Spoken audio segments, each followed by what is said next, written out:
कहीं कुछ भी तुम्हें मांगने की जरूरत नहीं, किसी के आगे हाथ पसारने की जरूरत नहीं कि आशीर्वाद दे दीजिए, हमारी प्रार्थना मान लीजिए।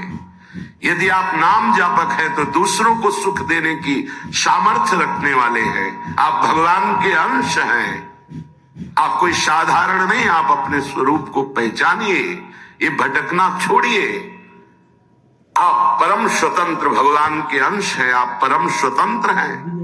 ये माया आपको जो बांधे हुई है, इसी से मुक्त होने के लिए, इसी भ्रम को मिटाने के लिए हमें मानव देह मिला है। ए मारे घूम रहे, हमें सुख मिल जाएगा, कोई दे देगा आशीर्वाद। अरे आशीर्वाद भगवान ने दे दिया तुम्हें, तुम भगवान के अंश हो, तुम्हें मानव दे दिया, तुम्हें बुद्धि दे दी, विवेक दे दिया। इससे तुम सुखी नहीं हो पा रहे तो किसी के आशीर्वाद से क्या सुखी हो जाओगे। आशीर्वाद भी वही लागू होता है जो सत्कर्मी होता है, जो पाप नाशक अनुष्ठान किए हुए उसी के ऊपर आशीर्वाद जाता है। आप सोचे आप करें पाप, विषय विलासिता, और आपको कोई परमहंस आशीर्वाद दे दे, आपकी सामर्थ्य नहीं कि ऐसे आशीर्वाद देने वाले महापुरुष तक पहुंच पाए। जो पे दुष्ट हृदय सोई हुई, मोरे सन्मुख आव की सोई, वो जा ही नहीं सकता। अगर चले गए तो आशीर्वाद मांगने की जरूरत नहीं है, वो बात मिल जाएगी जो तुम्हें दूसरों को आशीर्वाद देने की सामर्थ्य प्रदान कर देगी। अपने लोग भगवान को भी आशीर्वाद देते हैं, अपने लोग महारानी जी को आशीर्वाद देते हैं, उन्हीं के नाम बल से, उन्हीं के चरण आश्रय बल से। लाडली जो थारो अविचल रहो जो सुहाग, आपका सुहाग अविचल रहे, आप दोनों ऐसे सुखी रहे। जब हम अपने आराध्य देव श्यामा से हमको आशीर्वाद दे सकते हैं, फिर और कौन बचा। तो किसके बल से? उनके नाम बल से, उनकी आराधना के बल से। क्या आप नाम जप नहीं कर सकते? क्या आप आराधना करके ऐसे समर्थ नहीं बन सकते? समर्थ वही है जिसका हाथ फैलाना मिट जाए, किसी से भी नहीं। आपके पास नाम है, आपके पास मंत्र है, उपासना है, आप समर्थ हैं, पर आप अपनी वस्तु को पहचान ही नहीं रहे। नाम जप में रुचि नहीं, सतमार्ग सत्क्रियाएं ये रुचि नहीं, तो कहीं भी भाग के चले जाओ, दुख ही मिलेगा, अशांति मिलेगी, चिंता मिलेगी, आशीर्वाद नहीं मिलेगा। वो देगा भी तो लगेगा नहीं, क्योंकि हृदय में हमारे अंदर पात्रता नहीं आ रही। पात्रता नाम जब से आती। मान लो प्रार्थना, कुछ समझ में आवे या ना आवे, राधा राधा राधा। श्रीपाद कह रहे हैं, न राधा प्रियो नापि वृंदावनम और नैव वृंदान प्रेम भाजाम। प्रेम भाजाम, जो प्रेम पात्र बन चुके हैं, जिनके हृदय में वृंदावन प्रकाशित हो चुका है, प्रिया प्रीतम खेल रहे हैं, ऐसे महापुरुषों का संग नहीं, वृंदावन का आश्रय वास नहीं, और प्रिया प्रीतम की उपासना नहीं, तो तुम्हारा जीवन धिक्कार। किस काम का जीवन? ये बच्चे पैदा करना, सोना, खाना, पीना, रहना, जीना, ये तो सुअर कुत्ता भी कर रहे हैं। देव दुर्लभ मनुष्य देह कही गई, बड़े भाग मानुष तन पावा, सुर दुर्लभ सद ग्रंथन गावा, दुर्लभो मानुषो देहो। बड़ी महिमा किस बात की? भगवत प्राप्ति की, जीवन मुक्त होने के लिए, भजन रूपी धन कमाने के लिए। यदि भजन नहीं, ज्ञान नहीं, भक्ति नहीं, वैराग्य नहीं, तो फिर पशु से बढ़कर के तुम नहीं हुए, पशु से नीचे ही हुए। क्योंकि पशु तो अपने कर्मों का भोग कर ऊपर उठ रहे हैं, तुम सबसे ऊपर आकर अब ऐसे कर्म कर रहे हो कि नीची योनियों को जाओगे। श्रीपाद कह रहे हैं, कोई भी आराधना किए बिना प्रभु की सुखी नहीं हो सकता, चाहे वो ब्रह्मा के पद में ही क्यों ना हो।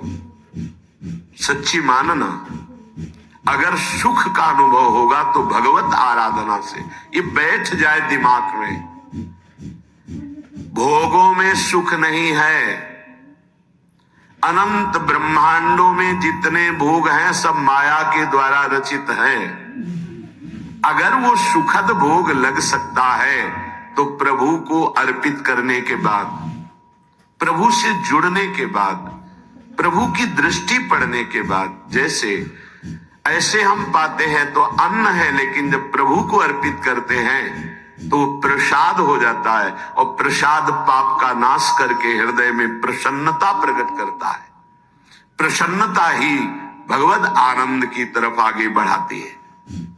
समझ में नहीं आ रहा, हम बार बार भटक रहे हैं इन्हीं भोग, इन्हीं सुविधाओं को सुख मान। अगर नाम जप नहीं चल रहा तो समेट लो जितनी सुख सुविधाएं, अंतिम समय हमारी बात याद करना, कुछ तुम्हारे हाथ नहीं लगेगा। अब भी देख लो, कोई 20 का है, कोई 50 का, कोई 40 का, 30 का, इतना समय व्यतीत हो गया। क्या है तुम्हारे पास जो यहां से ले चलोगे? और कौन सी अनुभूति है जिसमें तुम तृप्ति का अनुभव कर रहे हो कि मुझे ये मिला, मैं तृप्त हो गया? कुछ नहीं, जीरो पे जीरो हो। वही वासना, वही मांग, वही चिंता, वही शोक, वही भय, वही कामना। देखो ना, अंदर देखो, संतोष, शांति, निर्भयता, निश्चिंतता, निशोकता, परमानंद एक भी है नहीं। वो बिना भगवत आराधना के नहीं। श्रीपाद कह रहे हैं, हिरण्य मम राधा नागर चरण मरणे पिनैव विस्मरतु तनुरपि न विपद कोटिषु जीवन वृंदावनम क्षणम त्यजतु। ये बहुत सुंदर बात मांग रहे हैं, जब मेरे मरने का समय आवे तो हे राधा, तो अंतिम श्वास में आप चूक मत करना। यदि जीते जी मैं आपके योग्य नहीं हुआ, आपने दर्शन नहीं दिए, आप नहीं मिले, चलेगा। क्यों? क्योंकि नाम आपका है ना, नाम के सहारे जी लेंगे हम आपकी लीला गुण गायन करके जी लेंगे, आपके प्रेमी जनों के संग से, आपके चरणारविंद के अनुराग रंग में हम जी लेंगे। पर अंतिम समय आप, बहुत सुंदर बात भक्तों ने मांगा भी है, कह रहे हैं कि अंतिम समय आप मेरे हृदय में स्फुरित हो जाए। जब मैं शरीर छोड़ रहा हूं उस समय केवल प्रिया प्रीतम। निश्चित निश्चित ये हमारा विश्वास, हमारा हृदय इस बात को पक्का करता है कि जैसे भी बने हम लगे रहे हैं जीवन भर प्रभु के चरणों में, तो अंतिम में प्रभु फिर अपनी कृपा विशेष करते हैं। उस उपासक के हृदय में प्रभु स्फुरित हो जाते हैं, स्मरण रूप में या रूप रूप में स्फुरित हो जाते हैं। यदि जीवन में किसी महात्मा का संग रहा है, श्री प्रिया प्रीतम की किंचन मात्र आराधना बनी है, धाम आदि भगवत पुरियों का, धामों का तीर्थाटन, अवगाहन थोड़ा भी वास हुआ है, वो अंदर से आश्रय प्रभु का रहा है, तो अंतिम समय उसके भगवान पधारते हैं। निश्चित, ये हमारा विश्वास कहता है, क्योंकि अंतिम गति ही परम पद या अगला जन्म या दुर्गति, अंतिम क्षण जो होता है वो महामहिम माना जाता है। कहते आपके विश्वास से क्या प्रमाण क्या है? तो अजामिल संध्या करने वाला, शास्त्र स्वाध्याय करने वाला, धर्माचरण परायण और बुजुर्गों की, गुरुजनों की सेवा करने वाला था। उस सेवा के लिए ही जंगल में समिधा लेने गया था। वहां व्यभिचार परायण वैश्य और व्यक्ति को देखा, कामांध हो गया। एक दृश्य ने उसे पूरे जीवन को बर्बाद कर दिया। तो अंतिम समय में जब वृद्धावस्था की सीमा चल रही थी कि उस समय संतान का योग था ही नहीं, पर संत जन आए और उन्होंने कहा कि अब जो संतान होगी उसका नाम नारायण रखना। अत्यंत आसक्ति छोटे पुत्र में होने के कारण मरने के समय वो उसे बुला रहा था, नारायण नारायण। तो शायद वो आवाज वहां तक न पहुंची हो, पर नारायण के पार्षद आ गए और उसको परम पद मिला। ये घटना क्यों घटी?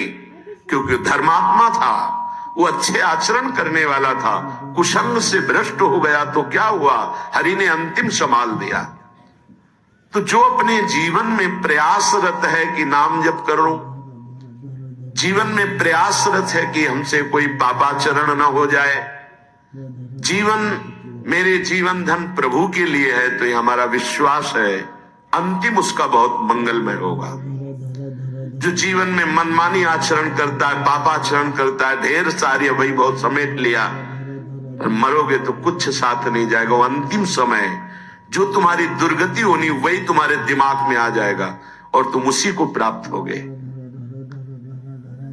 श्रीपाद मांग रहे हैं प्रियालाल से, हन्मम राधा नागर चरणम मरणे पिनैव विस्मरतु। जीवन भर आपकी आराधना की, अब अंतिम समय जब मेरा मरने का आवे तो हे प्रिया प्रीतम आप स्फुरित हो जाए, आपके चरणारविंद हमारे हृदय में स्फुरित हो जाए। अब ऐसे कड़वे संसार में जन्म ना हो जहां केवल छल है, कपट है, धोखा है, जहां सत्य का किंचन मात्र लेश भी व्यवहार में नहीं है। तत्व तो सत्य विराजमान है पर उसका परिचय नहीं। असत माया का खेल चल रहा, नहीं जन्मना ऐसे संसार में। हमें आपकी प्राप्ति करनी है। माना कि मेरे में सामर्थ्य नहीं, पर अंतिम समय आपसे प्रार्थना है आप हमारे हृदय में स्फुरित होना। और हे वृंदावन, आप मुझे ऐसी सामर्थ्य देना कि भारी दुख का समय हो अंतिम, तो भी मैं आपके धाम से अपने शरीर को बाहर न जाने दूं। ये बड़ी बात है। एक क्षण के लिए भी मैं कभी अंतिम चेष्टा में, जब मेरा शरीर भारी पीड़ा में हो, यहां से जब जाना होता है, जिनका आखिरी जन्म होता है, तो बहुत कुछ हमारी गंदगी जमा है जन्म जन्मांतरों की, वो बहुत शीघ्र भोगवाई जाती थोड़ा थोड़ा करके। तो देखा जाता है कि बड़े महापुरुष भी अंतिम समय बहुत ही विकराल परिस्थिति आ जाती है, उस समय भागना नहीं है औषधि के लिए, नहीं, ये धैर्य उपासक के अंदर ही होता है। पास में ही राधा टीला है, अभी कुछ ही वर्षों पहले की बात है।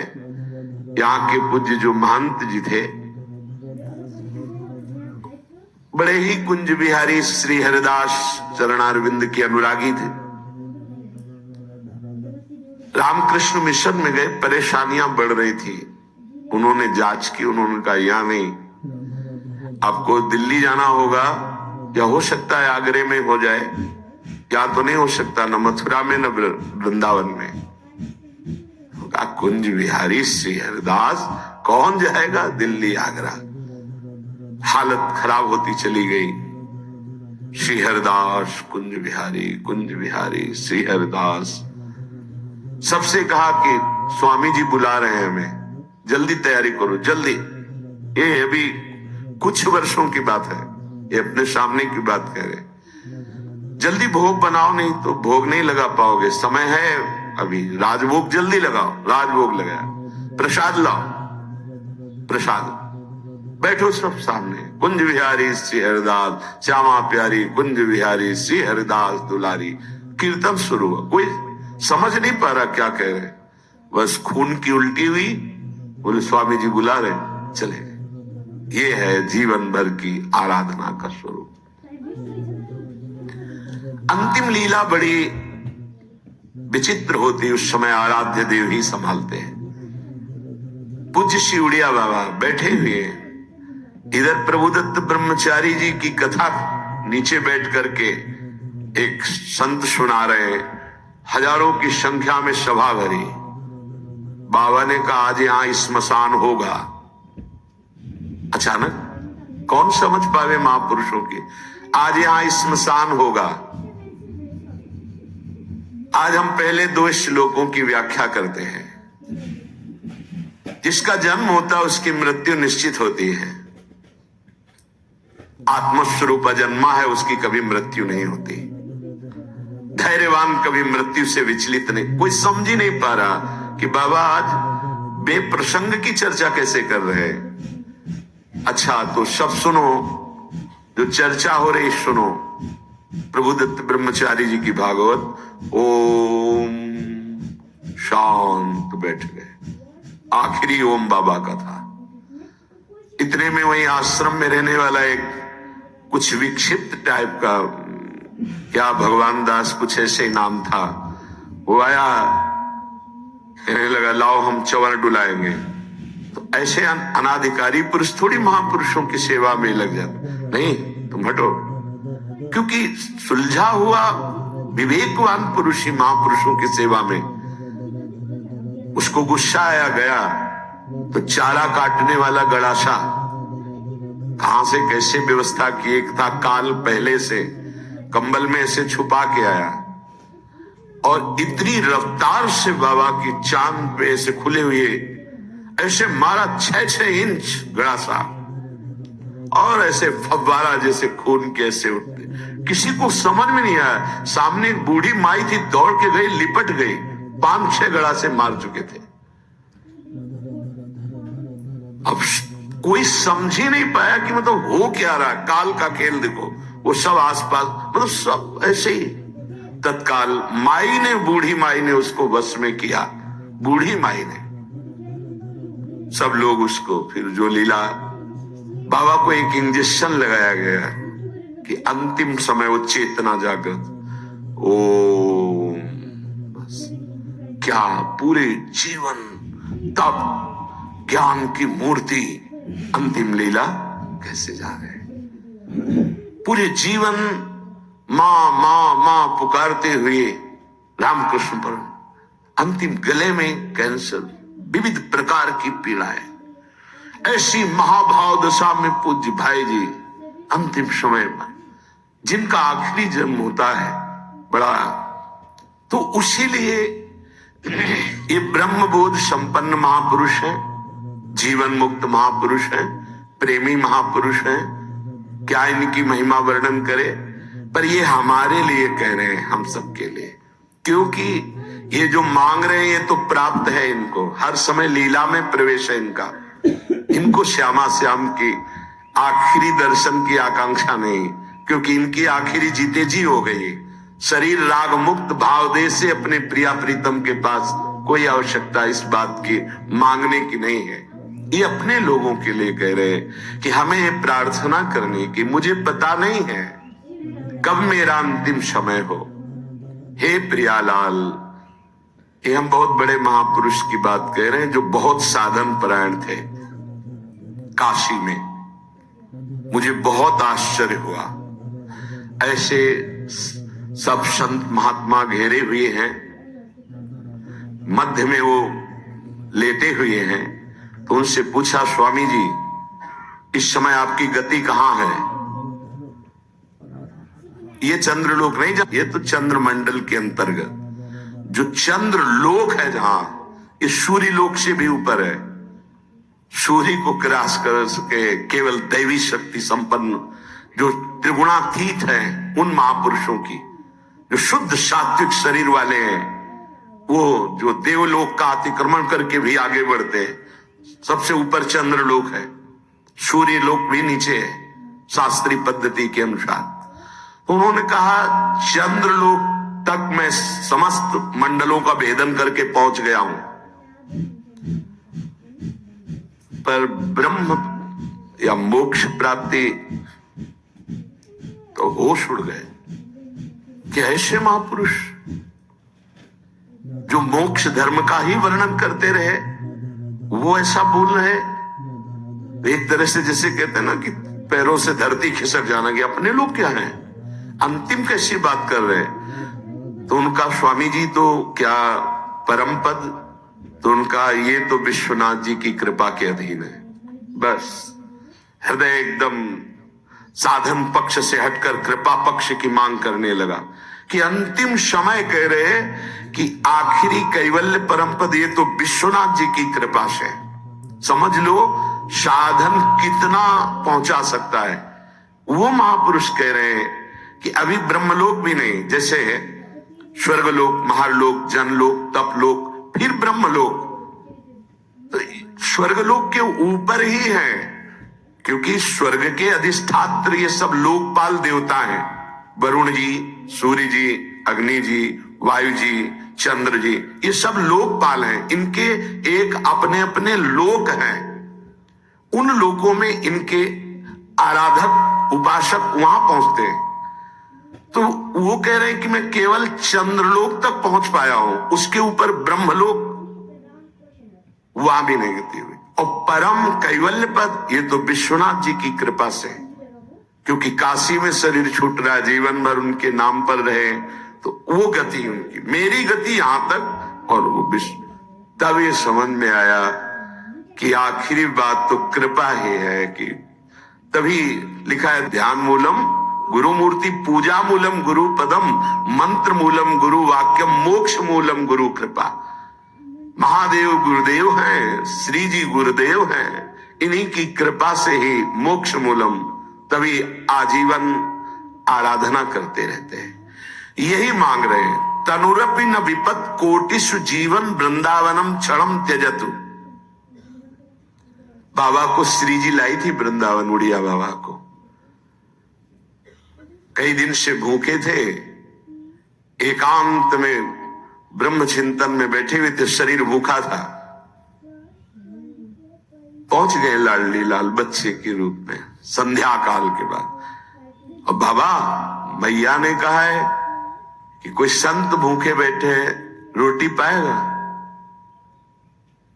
रात होने वाली इस समय तो रोटी, दूध ले आवे, हाँ ले आओ, साथ में एक रोटी भी, एक ले आओ ले आओ। इतना मृदुल स्वभाव, इतना प्यार, इतने छोटे स्वरूप बच्चे। बाबा आश्चर्यचकित हो रहे थे कि संध्या हो रही, इस समय बच्चे बड़ा ऐसे, पहले कांसे का लोटा चलता, उसमें पका हुआ दूध, एक रोटी पाई, एक दूध पिया, एक परमानंद की अनुभूति, विशेष उनके हृदय में अद्भुत आनंद। फिर एकदम चिंतन किया कि यहां कौन सा गांव नजदीक है। तो विरक्त महापुरुष उठे,